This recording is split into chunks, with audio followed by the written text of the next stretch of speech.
My Little Warhorse, Friendship is Broken, Cold. Written by Script Singer. Chapter 1. Helping with Flurry Heart. Twilight sat on the picnic blanket, laughing at Pinky's joke. It was an idyllic day, thanks in part to Rainbow Dash's hard work. The pets were playing not too far away, Winona and Gummy teaming up to chase the others while Owlicious watched from above. No way! He did not. AJ almost sounded scandalized. He did! Pinky responded with laughter. He was all, back in my day. He started all over again. This started another round of laughter amongst the girls. Twilight! Spike called, running up to the group. Spike? Twilight asked, concerned. He didn't usually interrupt their weekly picnics. A letter came in for you. Spike panted, skidding to a stop just outside the blanket. It's marked urgent. He held out said letter. Oh, well, thank you, Spike. Twilight accepted the letter and opened it, reading it quickly before double-taking and rereading it. Dear Twilight, I'm sorry to spring this on you, but Shining Armor and I were invited to the yearly Crystal Summit, and we have no one to watch Flurry on such short notice. Our usual sitter canceled on us. It will only be for a few days, and we'll come pick her up right after. Could you watch her? Cadence. Twilight folded the note and poofed it away. Spike, could you take a letter for me? Spike nodded, already holding a quill and scroll. Twilight cleared her throat as she responded to the letter, accepting. She turned to her friends. Do you girls mind if we cut the picnic short? She asked. I need to get Flurry's room cleaned up. Sure. I gotta get back to the farm and get my daily chores done anyway. Applejack replied to general assent from the others as well. Later, a knock on the door alerted Twilight to her sister and niece's arrival. She opened the door with them with a wide grin, inviting Cadence inside for a moment. Thanks again for doing this, Twilight. I'm so sorry to drop this on you so suddenly, Cadence said. Twilight smiled, waving a hoof. Not at all. She replied. I love spending time with Flurry. Cadence smiled as she gave a soft giggle. I know. I'll be back tomorrow at the earliest. Twilight took the sleeping Flurry from her mother gently, as the two said their goodbyes. As soon as the door closed, Flurry stirred from her nap. Twilight. She asked sleepily. Yup. Twilight responded. You're staying with me for a little while your mom and dad go to their summit. Pinky? Flurry asked, craning her neck to look around the castle entry. No, Pinky isn't here right now. Do you want to go and see her? Yes! Flurry cheers, now fully awake.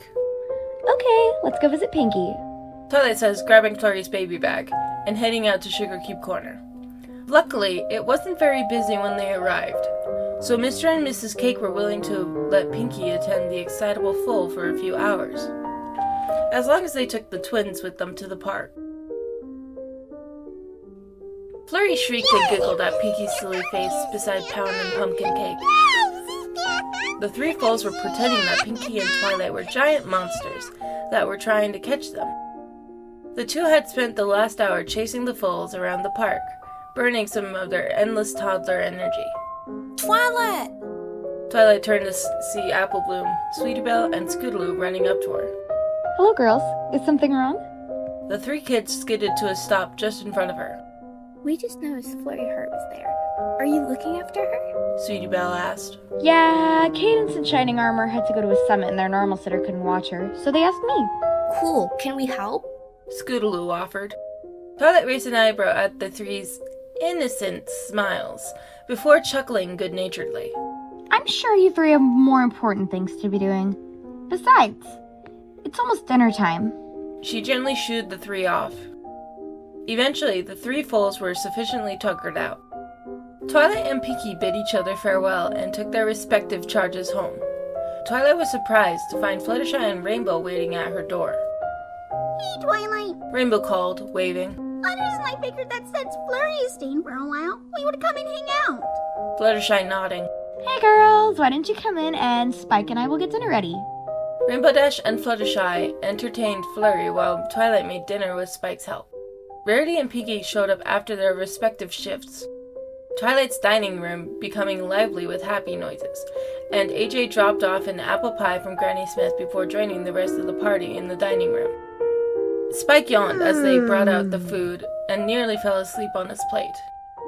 Fluttershy cooed over the Drake, taking him upstairs to his bed while Pinky and Rainbow Dash snickered quietly to each other. I see the little guy's growth spurt has taken his toll on him. Applejack commented. Yeah, he's grown at least 3 inches in the last day, I swear. Rainbow coughed. He sure is growing fast. Feels like yesterday was just my baby dragon. Oh, it's alright, Twilight. The hardest part about watching our little ones grow up is when they start leaving the nest. And I'm sure that's a long way off still. Rarity offered her condolences. After pie, the 6 mares and 1 filly retired to the throne room, each winding down for the night in their own ways.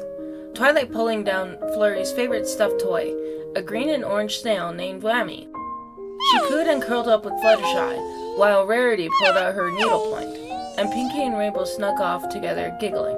Twilight and Applejack chatting in low tones, ignoring the sounds of Pinky and Rainbow Dash's latest prank being set up. A sudden knock on the front door startled Twilight.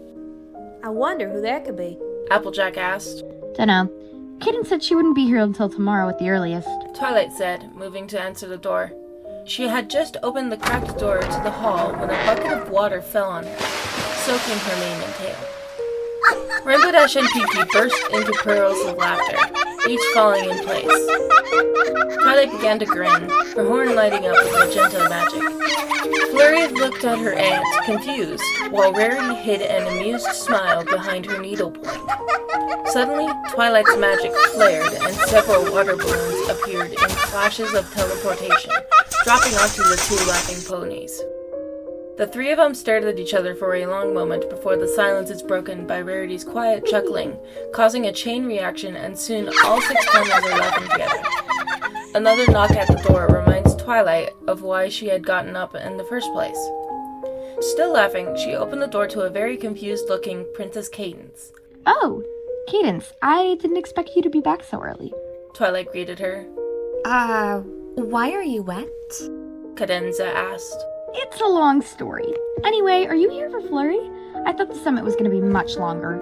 Oh, no, the summit was cancelled. Cadenza said, rubbing a pink hoof through her mane. I hope I'm not interrupting? Not at all. The girls were just visiting. We're getting ready for bed, in fact. Why don't you stay the night? It's a long flight to the Empire and it's gotten pretty late. I don't want you to be flying all night. Oh, that's not necessary, Twilight. The princess assured. I'll be all right. Besides, I left Shining Armor alone, and we should be getting back to him. They arrived in the throne room, and Flurry cooed and reached out to Cadenza, who picked her up, saying her goodbyes and taking off into the night with the foal. Strange. Twilight thought.